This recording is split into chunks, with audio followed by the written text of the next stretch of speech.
Hola, bienvenidos. Nosotros somos alumnos de segundo semestre del grupo D y en este video podrás conocer los diferentes sistemas funcionales según Luria, como el de la lectura, escritura y por último el del cálculo. Pero antes de comenzar, ¿tú sabes qué es un sistema funcional? Yo te explico. Un sistema funcional son todas las áreas cerebrales que trabajan en conjunto para la ejecución de una acción o actividad. Como por ejemplo, cuando escuchas, tus oídos están mandando una señal a una parte de tu cerebro en específico y para que tú puedas escuchar, esta área del cerebro se conecta con otras áreas para que pueda suceder el proceso de la audición. El primer tema del que vamos a hablar es el sistema funcional de la lectura y a continuación explicaré su ruta cerebral. Comenzamos con el área 17, que es la encargada de la visión primaria. Después de esta, pasa a las áreas 18 y 19, que se encargan de la visión secundaria, seguida por el área 39, que es el centro de la lectura. Después está el área 22, que se encarga de la comprensión del lenguaje. Después sigue el área 44 y 45 de Broca, que son las encargadas de la producción del lenguaje. Y por último, tenemos el área 4, que es la musculatura del habla. El lenguaje hablado se forma en las etapas tempranas del desarrollo del niño, en el curso de su relación directa con otra gente. Es decir, esto hace referencia al contexto social. Y por otro lado, tenemos el lenguaje escrito, que aparece más tarde y es el resultado de un especial entrenamiento. También les hablaré sobre dos procesos. El primero es el de la palabra hablada, y este está dividido en dos. Primero tenemos el área 41 y 42, que son las encargadas de la audición, seguidas por el área 22 de Wernicke, que es donde se da la palabra oída y comprendida. El segundo proceso es el de la palabra comprendida. Este comienza por el área de Wernicke, que se encarga de la comprensión del lenguaje, seguido por el área 44 y 45 de Broca, que se encargan de la producción del lenguaje, finalizando con el área 4, que es la de la musculatura del habla, y como tal se encarga de la ejecución del lenguaje. Y por último, pero no menos importante, tenemos la organización neuropsicológica de la acción humana. Esta está dividida en 4. El primero es el órgano funcional, que es la organización estable de los mecanismos psicofisiológicos para la ejecución de una actividad determinada. Después tenemos el factor neuropsicológico, que es la actividad que realiza cada sector cerebral. También tenemos el eslabón de la función, que es el componente de los niveles de organización neuropsicológica de la acción humana, responsable de la ejecución de la actividad. Y por último tenemos la operación o acción, que como su nombre lo dice, es la acción que es realizada. A continuación, te explicaré un poco más a fondo sobre los lóbulos y sus estructuras cerebrales. En el lóbulo occipital tenemos que el factor neuropsicológico es la percepción visual, el eslabón es la imagen visual de la letra y la acción es el análisis de los elementos. Un ejemplo de este es cuando copiamos. En el lóbulo parietal, el factor neuropsicológico es sinestésico. El eslabón es la correlación entre sonido y letra a través de la pronunciación, y la acción es la diferenciación de articulemas cercanos. En el lóbulo frontal tenemos que el factor neuropsicológico es la regulación voluntaria, el eslabón es la intención y la acción es el control de la comprensión del sentido de los signos de puntuación. Mientras tanto, en el lóbulo temporal, el factor neuropsicológico es el oído fonemático. Su eslabón es la ejecución de la lectura y su acción es la diferenciación auditiva de fonemas. En el lóbulo temporal, el factor neuropsicológico es auditivo-visual.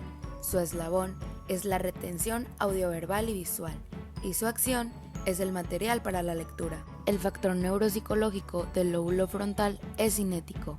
Su eslabón es la ejecución de la lectura y su acción es la unión de sonidos, paso fluido de uno al otro. En el TPO, el factor neuropsicológico es espacial.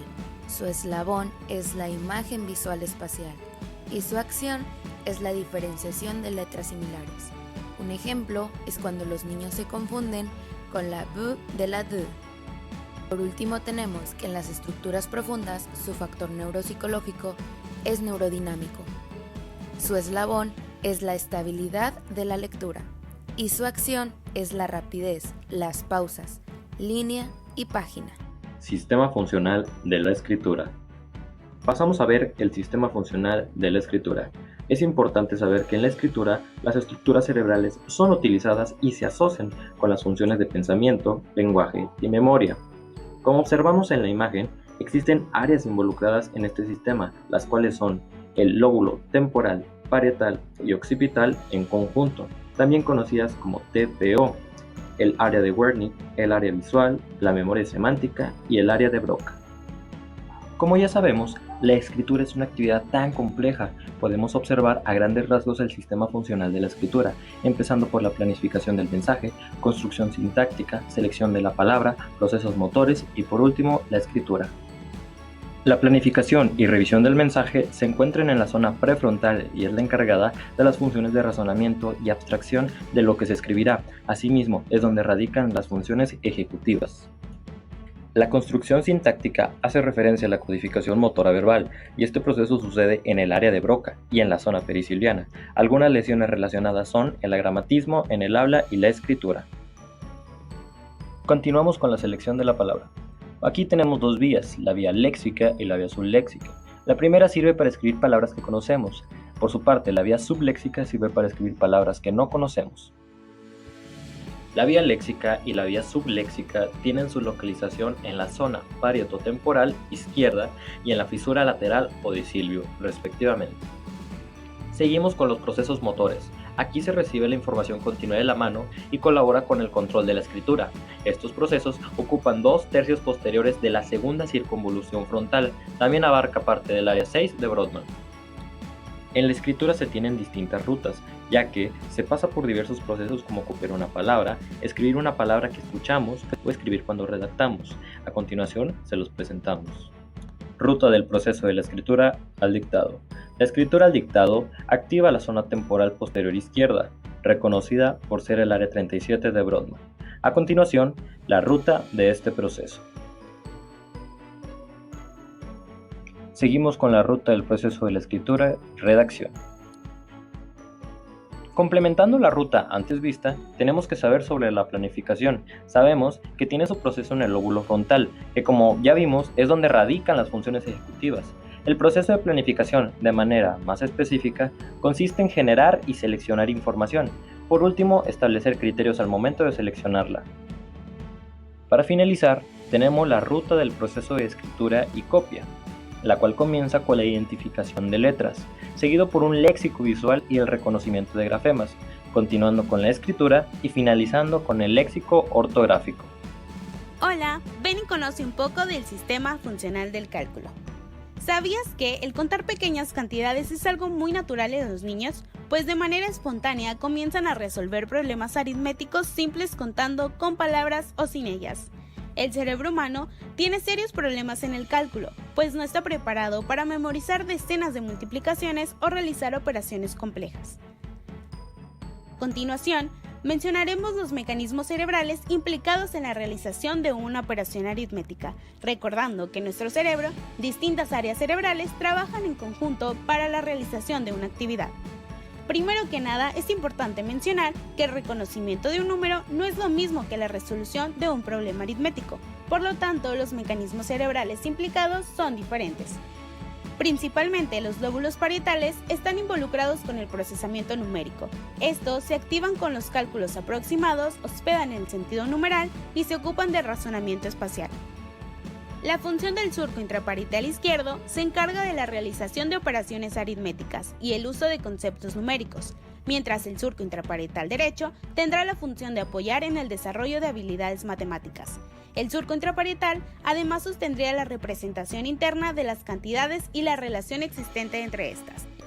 Los hemisferios cerebrales también están involucrados en un proceso aritmético. El hemisferio izquierdo puede reconocer todos los dígitos simples, números de varios dígitos y las palabras escritas. Se encarga de la producción y comprensión de los números. Por otra parte, el hemisferio cerebral derecho verá la organización espacial de cantidades, comprensión y ejecución de problemas abstractos. Además, puede identificar símbolos visuales tales como dígitos arábigos, números con varios dígitos y algunas palabras. En conclusión, ambos hemisferios cerebrales se vinculan con el manejo de los números.